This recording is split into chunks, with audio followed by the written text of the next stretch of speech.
9장 27절에서 9장 1절까지 이순임 집사님과 함께 교독하겠습니다. 예수와 제자들이 빌립보 가이사랴 여러 마을로 나가실새 길에서 제자들에게 물어 이르시되 사람들이 나를 누구라고 하느냐. 제자들이 여짜와 이르되 세례 요한이라 하고 더러는 엘리야 더러는 선지자 중에 하나라 하나이다. 또 물으시되 너희는 나를 누구라 하느냐. 베드로가 대답하여 이르되 주는 그리스도이시니다 하매 이에 자기의 일을 아무에게도 말하지 말라 경고하시고 인자가 많은 고난을 받고 장로들과 대제사장들과 서기관들에게 버림받아 죽임을 당하고 사흘 만에 살아나야 할 것을 비로소 그들에게 가르치시되 드러내놓고 이 말씀을 하시니 베드로가 예수를 붙들고 항변하매 예수께서 돌이키사 제자들을 보시며 베드로를 꾸짖어 이르시되 사탄아 내 뒤로 물러가라. 네가 하나님의 일을 생각하지 아니하고 도리어 사람의 일을 생각하는도다 하시고 무리와 제자들을 불러 이르시되 누구든지 나를 따라오려거든 자기를 부인하고 자기 십자가를 지고 나를 따를 것이니라. 누구든지 자기 목숨을 구원하고자 하면 잃을 것이요 누구든지 나와 복음을 위하여 자기 목숨을 잃으면 구원하리라. 사람이 만일 온 천하를 얻고도 자기 목숨을 잃으면 무엇이 유익하리요? 사람이 무엇을 주고 자기 목숨과 바꾸겠느냐. 누구든지 음란하고 죄 많은 세대에서 나와 내 말을 부끄러워하며 인자도 아버지의 영광으로 거룩한 천사들과 함께 올 때에 그 사람을 부끄러워하리라 같이 봅니다. 또 그들에게 이르시되 내가 진실로 너희에게 이르노니 여기 서 있는 사람 중에는 죽기 전에 하나님의 나라가 권능으로 임하는 것을 볼 자들도 있느니라 하시니라. 아멘. 오늘도 새벽을 깨우는 은송한 너는 하나님의 보석이다. 보석이다. 변함없이 새벽 제단을 지키는 권사님은 하나님의 보석입니다. 보석입니다. 이 모든 것이 주님의 은혜입니다. 아멘, 아멘. 어제는 깨달음의 과정 그랬습니다. 깨달음에도 과정이 있고 오늘은 제자됨의 과정. 제자됨의 과정. 제자도 과정, 단계가 있다 그 얘기예요. 어제 말씀과 오늘 말씀이 연결이 되기 때문에 조금 복습을 해보겠습니다. 깨달음의 과정에는 바리새인과 헤롯의 누룩을 주의하자 그랬어요. 바리새인의 누룩이 뭐였지요? 율법주의, 형식주의, 외모를 가꾸는 것, 자꾸 우리가 다른 사람들한테 보여지는 것, 이런 것들이 바리새인의 누룩이라면, 그러면 헤롯의 누룩은 뭐였어요? 정치와 종교가 결탁해서 경제적인 부와 권력을 얻는 것. 우리가 예수를 믿으면 다 복을 받는데 그 복이 뭐냐? 돈 많이 버는 것이다. 이것이 모든 복의 기준이에요. 돈 많이 벌고 건강하고 잘 먹고 잘 살고. 그래서요, 예수를 믿으면서도 복이 없다, 나는 복을 받지 못했다, 이렇게 생각하는 분들이 계셔요. 실수하는 겁니다. 예수 믿는데 왜 복이 없어요? 우리 인생의 최고의 복은 예수 믿는 것, 구원받는 것. 그래서 오늘 본문 하반절에도 보면 천하를 얻고도 목숨을 잃으면 무엇이 소용이 있느냐, 이 말은 우리가 구원받지 못한다면 그 세상 것이 무슨 가치가 있느냐 그 얘기거든요. 또 한 가지 우리가 깨달아야 되는데 눈이 있어도 귀가 있어도 기억을 해도 깨닫지 못하는가, 오병이의 기적을 체험하지 못하는 이런 안타까운 모습을 얘기했습니다. 그래서 눈이 있어도 귀가 있어도 기억하면서 깨닫게 하고자 예수님이 어떻게 했습니까? 벳세다에서 앞을 보지 못하는 맹인을 안수하고 다시 안수했다. 그 얘기죠. 처음에 안수 한 번 하니까 사람들, 아니 나무들이 걸어 다닌다. 그런데 밝히 보았다. 나중에 얘기를 했는데, 이 벳세다는 어디라고 그랬어요? 오병이어의 기적이 행해진 곳. 그 사람들이 예수님을 기억하지 못하고 깨닫지 못하고 보지 못하고 듣지 못했다. 이 벳세다, 벳은 집입니다. 베들레헴 하면 떡집. 이 벳세다는 어부들의 집, 이런 뜻이 있어요. 벳세다 8장 22절에 어부들의 집. 자, 그런데 오늘 특별히 어제 보았던 23절에 보니까 마을 밖으로 데리고 나가사 그랬어요. 왜 마을 밖으로 데리고 나갔다고 그랬어요? 예수님에 대해서 정치적인 메시아로만 생각하기 때문에, 또 사람들이 예수님의 이 병자를 고치는 것을 갖고 오히려 방해할까 봐, 그뿐만이 아니라 영적인 의미에 또 한 가지 더 깊은 것, 마을 밖으로 데리고 나갔다. 예수님을 만나면은 이제는 이전에 우리의 살아온 삶을, 이전에 우리가 만났던 사람들을, 이전의 세상의 가치관을 끊어버리고 새로운 관계, 새로운 가치관, 새로운 만남으로 살아야 할 것을 이야기하는 겁니다. 그래서 마을로 들어가지 말라고 하지 않았습니까? 26절에. 자, 그런데요, 오늘 본문과 함께 우리는 연결하기 위해서 예수님이 보게 하는데 눈에 침을 뱉었다 그랬잖아요. 주님이 침뱉음을 당하는 것을 이야기한다. 그래서 구원한다. 그런데 또 한 가지 의미는, 침을 뱉고, 이 말은 그 사람을 꾸짖는 것이 아니라 눈을 보지 못하게 하는 그 자체를 꾸짖죠. 왜 이 사람을 보지 못하게 하느냐, 그것을 꾸짖고. 그래서 자, 오늘 밑줄, 별표, 당구장 표시할 대목이 있습니다. 24절에 보니까 쳐다보며 그랬잖아요. 25절에 두 번째 줄에 보니까 다시 안수하심에 주목하여 보더니, 그 다음에 보니까 나아서 모든 것을 밝히 보느니라. 쳐다보고 주목하여 보고 밝히 본다. 이 보는 것의 3단계. 오늘 우리가 이제 베드로에 대한 신앙을, 제자됨의 과정을 볼 때 이 보는 3단계를 통하여서 같이 좀 생각을 해 보려고 한다. 그 말이에요. 이 쳐다본다, 이 말은 룩업, 그냥 바라본다. 생각 없이 바라본다. 그러니까 이 앞을 보지 못하는 맹인이 그냥 쳐다보니까 어땠어요? 나무들이 걸어간다고 이렇게 보이는 거예요. 헬라어로는 아나블레포, 영어로 룩업, 그냥 보는 거예요. 그냥. 그런데 두 번째 단계는 여기 어때요? 다시 안수하심에 25절에 주목하여 보았다. 주목하여 보았다. 아까 쳐다본다 이 말은 아나블레포라면, 주목하여 본다 이 말은 디아블레포. 이 말은 힘. 그를 주목하여 본다 그 말이에요. 이게 첫 번째는 그냥 이렇게 보았다면은 희미하게 보는데, 예수님께서 다시 안수하니까 누구를 주목하여 보았어요? 예수님을 주목하여 보았어요. 우리의 믿음 생활이, 우리의 제자됨의 과정이요, 제1단계, 가장 낮은 단계는 그냥 우리에게 보여지는 대로 자연적으로 보아요.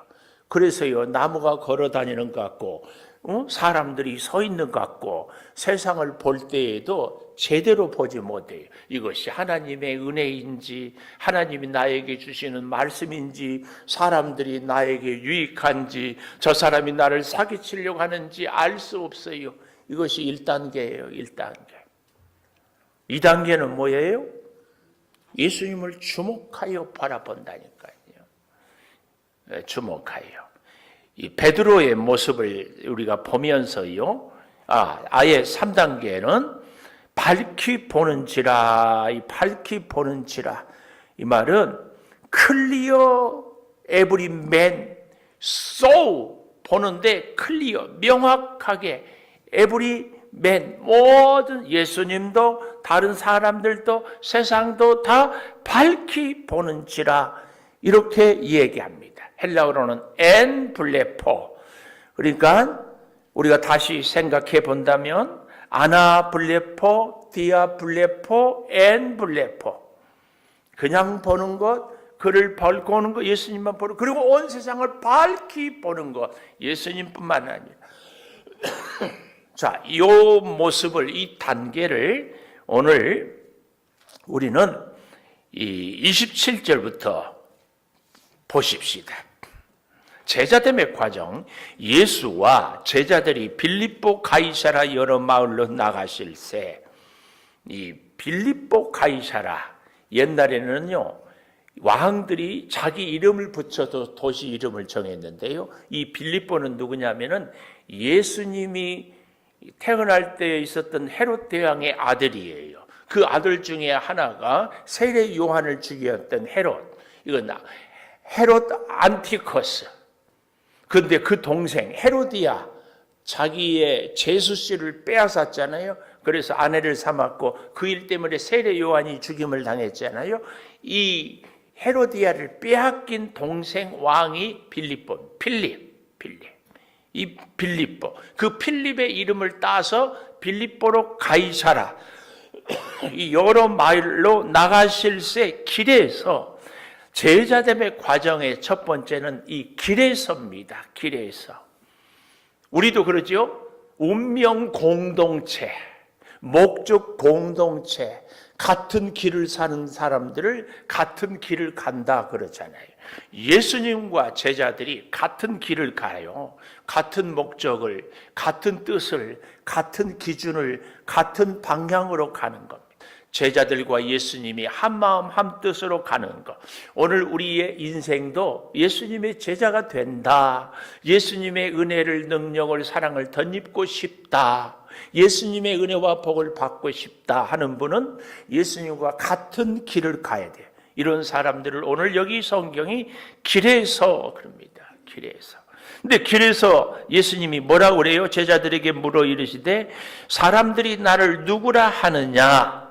제자들이 여자와 세례 요한, 더러는 엘리야, 더러는 선지자 중에 하나라고 합니다. 이 말이에요. 왜 많은 선지자 중에서 요한과 엘리야만 얘기를 하는가? 말라기 4장 5절, 구약의 맨 마지막이죠. 한번 펴보십시다.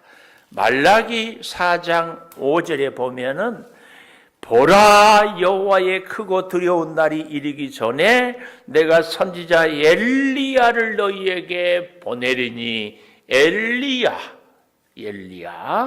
이렇게 보내리니 하면서요, 또 한 군데만 더 찾아보겠습니다. 마태복음 11장 13절, 마태복음 11장 13절, 모든 선지자와 율법이 예언한 것은 요한까지니 만일 너희가 즐겨 받을진대 오리라 한 엘리야가 곧 이 사람이니라. 엘리야와 세례 요한을 이야기하고 있습니다. 자, 그렇다면 다시 본문으로 와보겠습니다. 본문 마가복음 8장 28절에 더러는 세례 요한, 더러는 엘리야, 더러는 선지자 중에 하나다. 그러니까 이 사람들은 예수님을 누구라고 해요? 선지자 중에 하나라고. 그러니까 이 수준은 우리가 어제 보았던 맹인이 눈을 안수받고 보니까 어떻게 보여요? 나무들이 걸어가는 정도로 보는, 희미하게 예수님에 대해서 제대로 모르는 정도로 보는 거지요. 제대로 몰라요. 그저 선지자 중에 하나 정도로 본다. 이 수준이 뭐예요? 아나블레포의 수준이에요. 그냥 보는 거예요. 그냥. 아, 예수님 선지자 중에 한 사람이다. 그냥 좋은 사람이다. 오늘날에도 뜻밖의 예수를 믿어도요, 이 정도 수준으로 예수 믿는 사람들이 있어요. 예수님 말씀을 들으면 좋고 마음이 편해지고, 예수님은 4대 성인 중에 한 사람이고, 그래서 예수를 믿고 교회를 다니는 정도의 아나블레포, 그냥. 그러나 두 번째 단계는 예수님이 또 물으시되 29절, 너희는 나를 누구라 하느냐. 우리에게도 똑같은 질문을 할 거예요. 사람들은 그 다음에 너희는 나를 누구라 하느냐. 그랬더니 주는 그리스도시이다. 누가 대답해요? 베드로가. 이 말씀을 조금 더 실감나게 잘 표현한 대목이 마태복음 16장입니다. 또 불편하지만 한 번만 더 가보십시다. 마태복음 16장 가보면은요 13절인가요? 예, 마태복음 16장 13절 보실까요? 예수께서 빌립보 가이사랴 나오지요? 빌립보로 가이사랴 지방에 이르러 제자들에게 물어 이르시되 사람들이 인자를 누구라 하느냐? 똑같이 질문해요. 이르되 더러는 세례 요한, 더러는 엘리야, 어떤 이는 예레미야. 한 사람 더 붙였네요. 선지자 중에 하나라 하나이다. 이르시되 너희는 나를 누구라 하느냐? 우리가 잘 아는 시몬 베드로가 대답하여 이르되 주는 그리스도시요 살아계신 하나님의 아들이시이다. 이 대답을 듣고 예수님이 17절 대답하여 이르시되 바요나 시몬아 내가 복이 있도다. 이를 내게 알게 한 이는 혈육이 아니요 하늘에 계신 내 아버지다. 또 내가 네게 이르니 너는 베드로라. 내가 이 반석 위에 내 교회를 세우리니. 이 교회의 근본은 베드로의 신앙 고백 위에 이렇게 하는 것을 얘기해요. 그러니까 굉장한 칭찬을 받았죠. 자, 예수님에 대해서 베드로가 그리스도다. 헬라어로는 그리스도고 히브리어로는 뭐라고 한다고요? 메시아. 우리 많이 들어봤죠? 메시아. 자, 예수님은 마태복음까지 우리가 봤으니까 베드로를 향하 예수님에 대하여서 주는 그리스도시요 살아계신 하나님의 아들이다.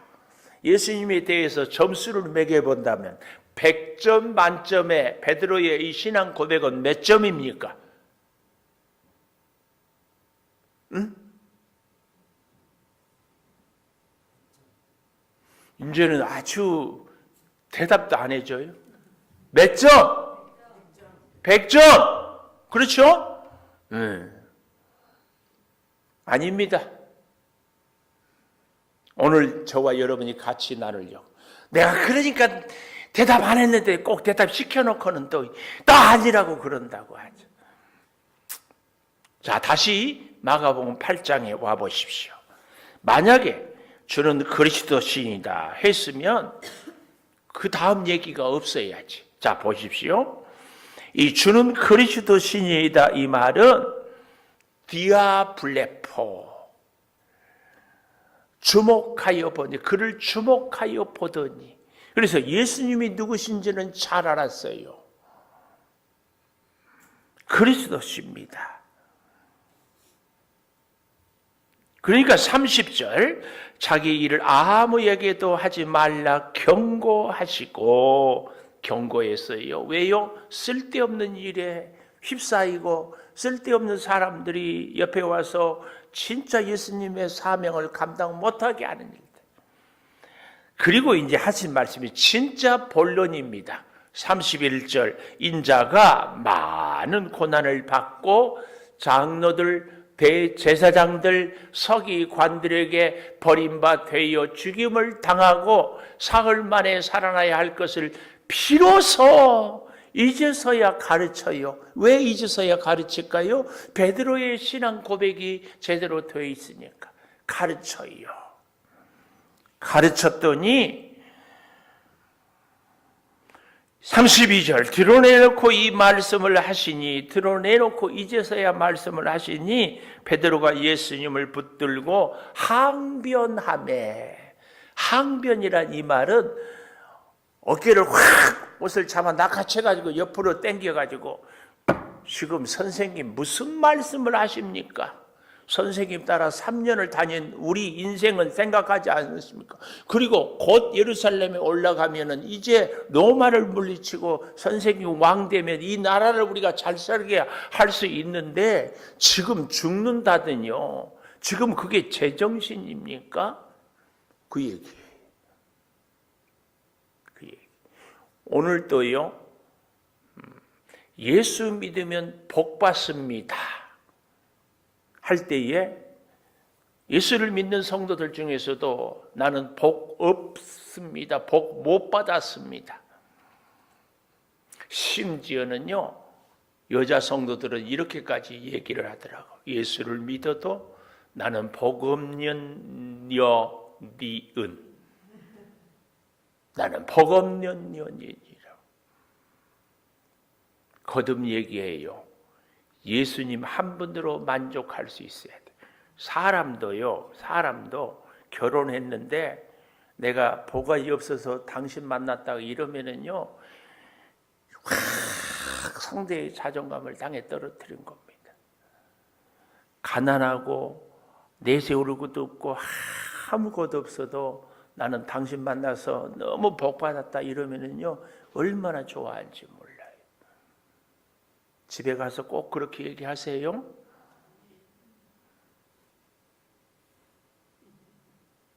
안 들려. 안 들린다니까. 내가 차마 이름은 못 부르겠고. 사람도 그래요. 근데 우리 예수님을 만났어요. 예수님을 믿어요. 예수님은 주는 그리스도시요 살아계신 하나님의 아들입니다. 그래 놓고 이제 예수님이 십자가 지고 고난을 당하고 그러니까는 베드로처럼 확 낚아채가지고 항변하고 이 말은 지금 제정신이 지금 그런 얘기가 지금이 죽음을 얘기할 때가 아니라 나라를 잘 살게 하고 왕이 돼야 되고 뭘 해야 돼. 이 얘기는요 오늘날에요 베드로의 이 신학이 우리 한국 교회 안에도 꽉 차 있어요. 아니 전 세계 이게 무슨 신학이냐면은 번영 희망 우리 이루고 여러분 예수 믿으면 부자 된다. 아멘. 예수 믿으면 건강한다. 아멘. 예수 믿으면 잘 먹고 잘 산다. 아멘. 그런데 만약에 예수를 믿는데 하나님이 나에게 부자 안 되게 해주면은 하나님 가만 안 둔다. 그래서요 기도할 때 하나님을 막 호통쳐. 하나님 지금 뭐하고 계십니까? 내가 이렇게 살기 어려운데 어서 돈벼락 주시고 병은 한순간에 샥 고쳐주시고 내 소원을 이루어 주셔야지. 하나님 지금 졸고 계십니까? 막 하나님을 호통쳐. 어떤 분은 연설을 하면서 하나님도 가만 안 둔다고 막 그러더라고. 이런 수준이 다 오늘 예수님에 대해서 베드로가 항변하는 수준입니다. 하나님은 내 기대를 충족시켜줘야 되고 하나님은 나하고 함께 그 일을 위해서 예수님께 베드로가 지금까지 12제자가 예수님과 함께 운명 공동체로 길에서 걸어왔습니다. 그 얘기예요. 그런 베드로를 예수님은 뭐라고 그래요? 여기 잘 보십시오. 33절 예수께서 돌이키사 제자들을 보시며 베드로를 꾸짖어 이르시되 사탄아 내 뒤로 물러가라. 네가 하나님의 일을 생각하지 아니하고 도리어 사람의 일을 생각한다. 이것이 예수님을 보기는 보는데 밝히 보지 못하는 수준이에요. 우리가 하나님 왜 나를 부자 안 시켜주세요? 왜 나의 건강 안 주세요? 하나님 내 소원 왜 안 들어주세요? 이것은 하나님의 일을 생각하고 하는 기도입니까? 나를 생각하고 하는 기도입니까? 하나님은요 나를 약함을 통해서 하나님의 강함을, 나의 가난을 통해서 하나님의 부유함을, 아니 내가 가난하고 힘없고 못난 나도 예수 믿는 것을 보고 가난하고 힘없고 보잘것없는 사람들이 나도 예수 믿을 수 있겠구나. 하나님은 하나님의 일을 생각해요. 하나님의 일을. 근데 우리는 늘 내 일만 생각해요. 그래서 예수님이 뭐라고 그래요? 34절에 나를 따라오려거든 자기를 부인하고 자기 십자가를 지고 나를 따를 것이니라. 내가 감히 여기 서 있는 목사가 단정코 얘기하는데 하나님이 여러분을 창조기에 보낸 목적이 뭐라고 생각합니까? 부자 되라고? 출세하라고? 잘 먹고 잘 살라고? 그것도 있을 겁니다. 그러나 예수님은 진짜는 너는 내 제자가 됐으면 좋겠다.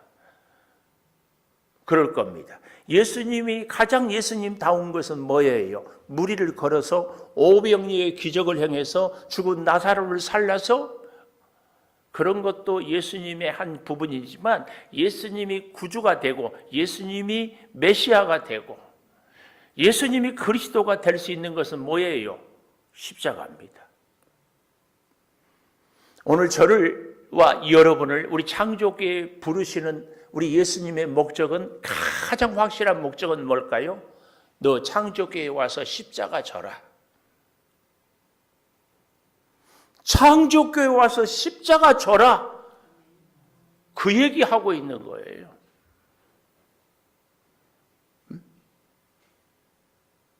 우리는 창조교회 오면 부자 된대. 우리는 창조교회 오면 자녀가 잘 된대. 우리는 창조교회 오면 몸이 건강히 낫는데 이것만 생각하거든요. 근데 예수님은 오늘 우리를 이 교회로 부르면서 너는 내가 십자가를 진 것처럼 너는 내 제자가 되는데 너는 너의 십자가를 져라.